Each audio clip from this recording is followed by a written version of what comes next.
वयानुसार आपण शेअर मार्केटमध्ये कशा प्रकारे काम करू शकतो आणि कोणकोणत्या वयानुसार आपल्याला कशा प्रकारे शेअर मार्केटमध्ये इन्व्हेस्टमेंट केली पाहिजे हे या व्हिडिओमध्ये पाहणार आहोत. सगळ्यात महत्त्वाची गोष्ट, आपण शेअर मार्केटमध्ये अगदी वर्ष 1 असलेल्या व्यक्तीचं सुद्धा इन्व्हेस्टमेंट करू शकतो म्युच्युअल फंडच्या माध्यमातून. सगळ्यात महत्त्वाची इथं गोष्ट मी तुम्हाला दाखवलेली आहे की वर्ष 1 ते वर्ष 18 यामध्ये तुम्ही आधार कार्ड असेल आणि तुमचं बँक अकाउंट असेल तर तुम्ही म्युच्युअल फंडमध्ये इन्व्हेस्ट करू शकता, SIP करू शकता, त्याचबरोबर बँकमध्ये RD सुद्धा करू शकता आणि हे करणं गरजेचं आहे.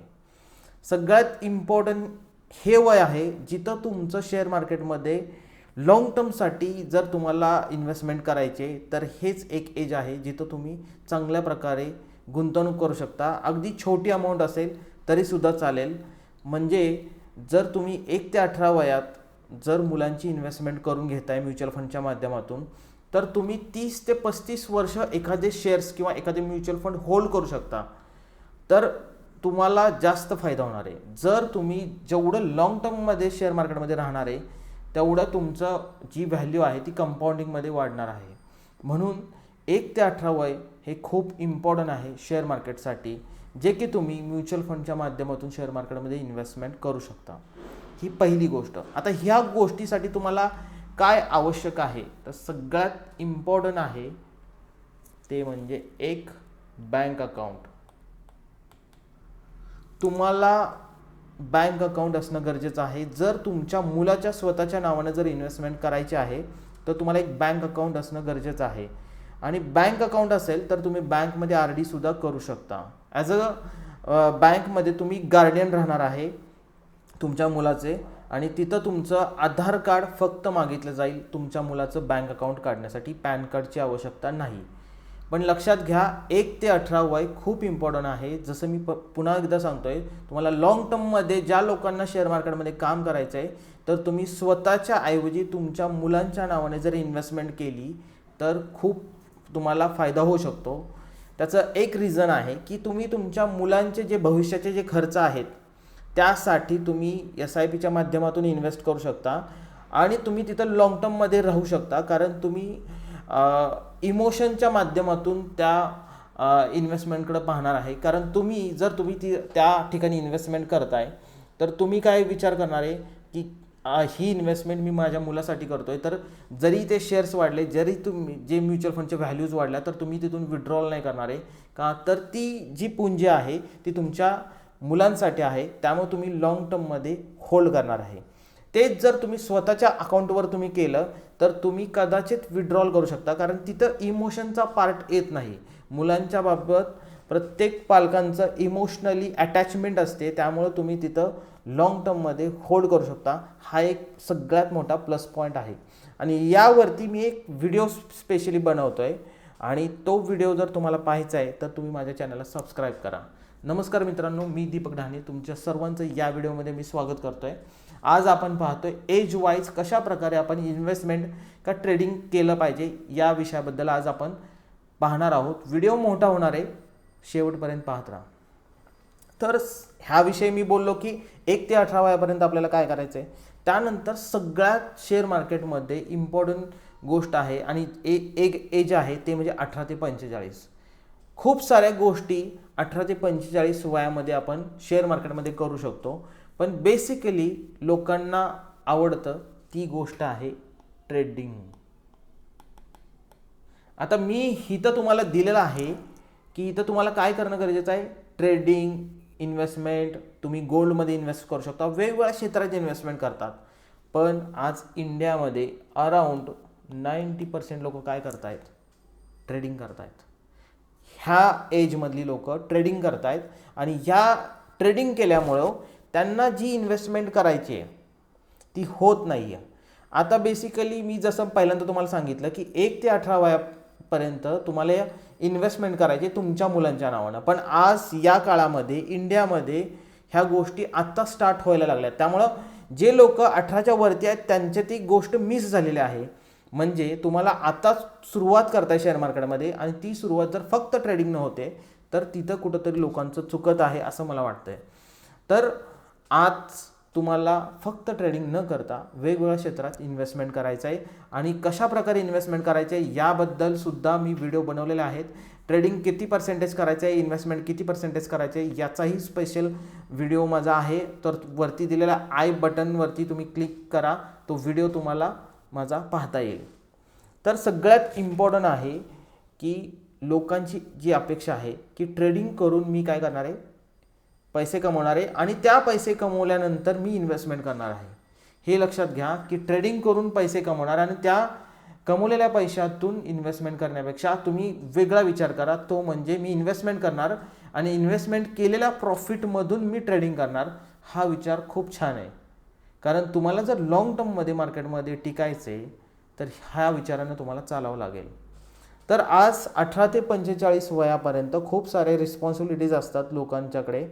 तर ह्याच्यामध्ये आपलं इन्व्हेस्टमेंट या गोष्टीकडं दुर्लक्ष होतं. त्याचं रिझन आहे, आपल्याला असं वाटतं की शॉर्ट टर्ममध्ये चांगल्या प्रकारे ट्रेडिंग करून आपण शेअर मार्केटमध्ये पैसे कमवू शकतो आणि मग आपण इन्व्हेस्टमेंटचा विचार केला पाहिजे.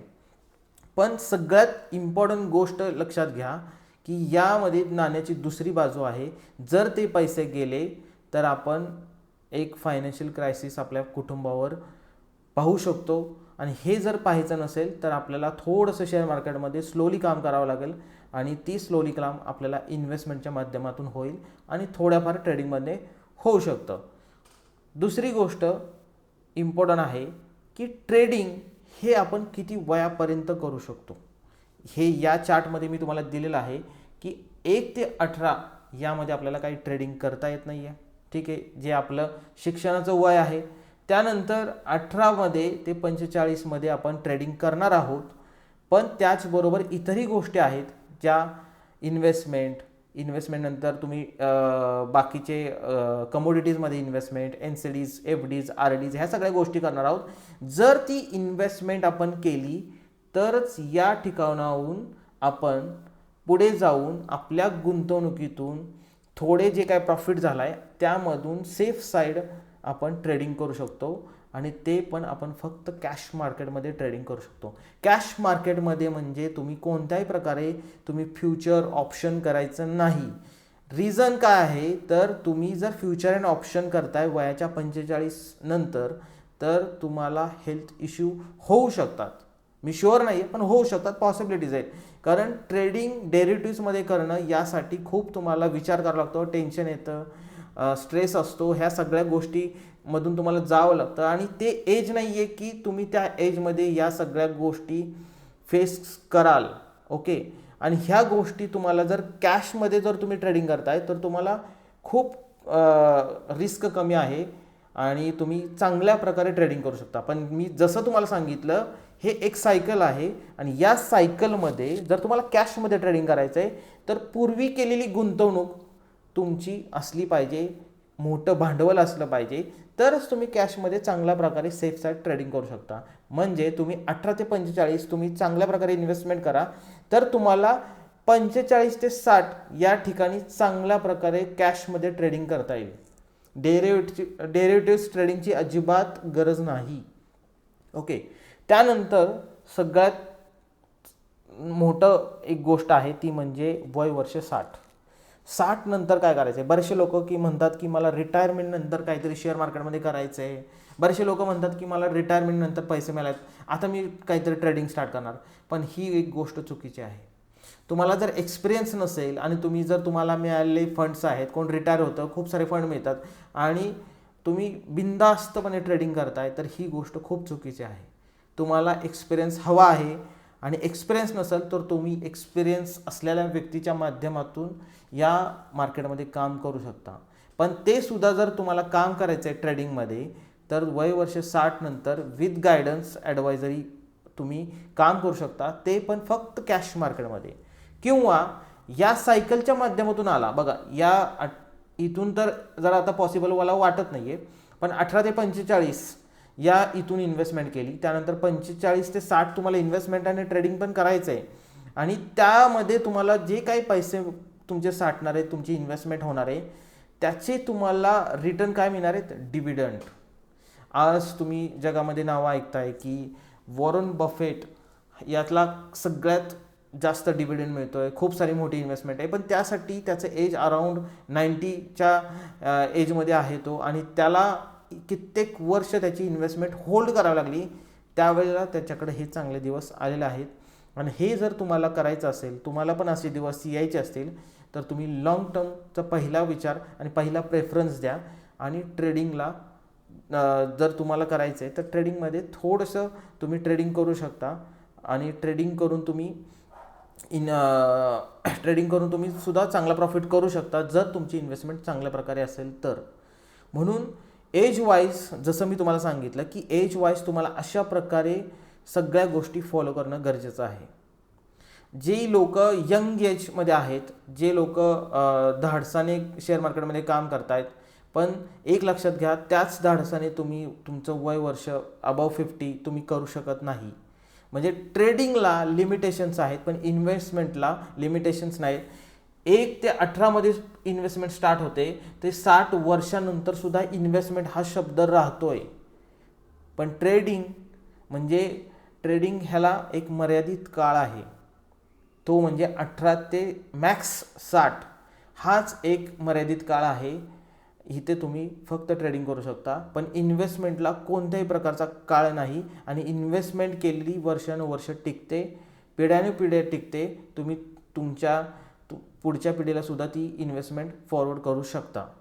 त्यामुळं सगळ्यात इम्पॉर्टंट आहे की तुम्ही कुठं फोकस करायचा आहे. आपला विषय काय की ट्रेडिंग का इन्व्हेस्टमेंट. तर इन्व्हेस्टमेंट ही लाईफटाईम आहे.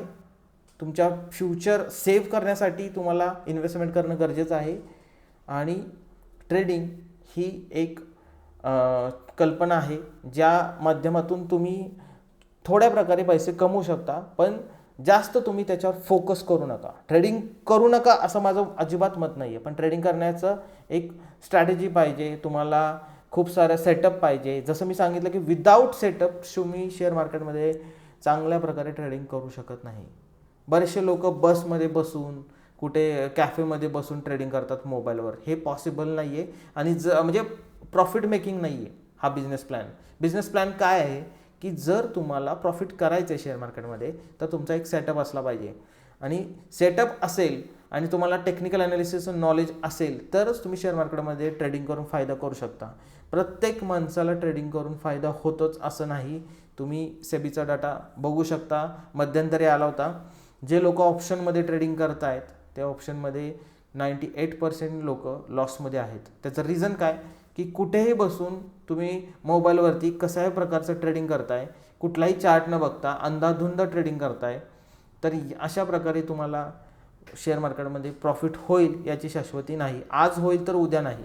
अशा प्रकारे तुम्हाला ट्रेडिंग करून लॉसेस होऊ शकतात. म्हणून एक लक्षात घ्या की आपल्याला एक सिस्टमप्रमाणे जायचं आहे. एक सिस्टम काय की 1 ते 18 काय करायचं आहे, 18 ते 45 काय आहे, 45 ते 60 काय आहे, ह्या गोष्टी इथं मी मेन्शन केलेल्या आहेत, आणि त्या पद्धतीने तुम्ही फॉलो करा. 100% तुम्हाला चांगला रिझल्ट मिळेल. थँक्यू.